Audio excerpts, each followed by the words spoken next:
let's move on now to Donald Trump. He gave a huge interview to Tucker Carlson this week, a whole hour of time, and a lot of it was very dark and very grim. And I played a bit at the top of the show where he gave a very stark warning about nuclear weapons and a potential nuclear warming, he called it.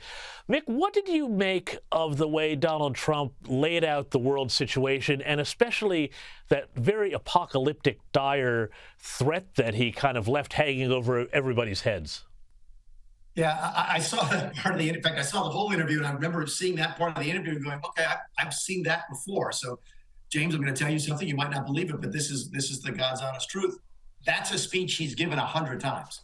He has given that same sort of, nuclear weapons are so awful. They're so awful you can't even talk about them. He's given that presentation 100 times in the Oval Office. It's almost like, as a child of the Cold War, he's got this strange fascination with the power of nuclear weapons. I remember one time he was, Mick, you don't understand how powerful these things are. Like, President, I think I do. No, you don't. Only I do. It was really very strange. He's got a fascination with these things that I've never understood. But what you saw on Tucker the other night was that's Donald Trump being Donald Trump, because I've heard that speech many, many dozens of times before.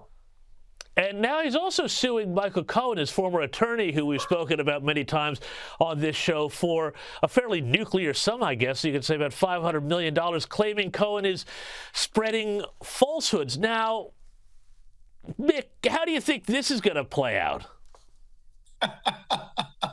I read somebody says, does anybody really take Donald Trump's civil lawsuits seriously anymore? The answer is no. Michael Cohen doesn't have any money. I think he's actually bankrupt, has been bankrupt, or is near bankruptcy. The guy was in jail for perjury, so suing him for $500 million is sort of like, it's what Donald Trump does to sort of take his mind off of other things. He'll call the lawyers in and say, sue Michael Cohen. And we're like, for what? And they're like, but it doesn't mean different, sue him for something. And that's how you get these lawsuits. I don't think anybody takes this particular one very seriously. Similarly, not a lot of folks take the charges of the Manhattan DA seriously. There's a lot of abuse of the court system right now within American politics, and Trump suing Cohen is just another example of the same thing.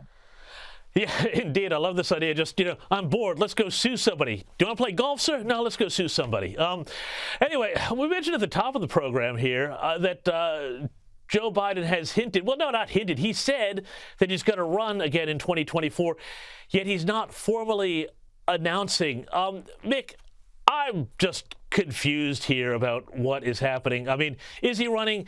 Isn't he running? Was this some Machiavellian sort of scheme to announce without announcing by going with a very softball sort of interview with Al Roker, who everybody in America loves? Yeah, don't feel bad if you're confused. My guess is you're not the only one. My guess is Biden is probably confused about what he's doing. And by the way, you pick up exactly on something that a lot of folks in other countries don't grasp, which is Al Roker is America's weatherman. He's the nicest guy on the planet. And he actually sort of pushed hard. He asked President Biden 3 or 4 or 5 times about this. And Biden didn't want to tell him to go jump in the lake because it's Al Roker, America's weatherman. Again, everybody loves this guy. So it doesn't surprise me that he answered the question the way that he did. I put zero weight in it. I don't think this means that he's done anything differently than what you and I have talked about before. I think he's waiting as long as he possibly can. His poll numbers are terrible. They're in the 30s now on the economics, which is always going to be the biggest issue. But he also polls competitively with Donald Trump. So while people don't like him, they don't like Trump either.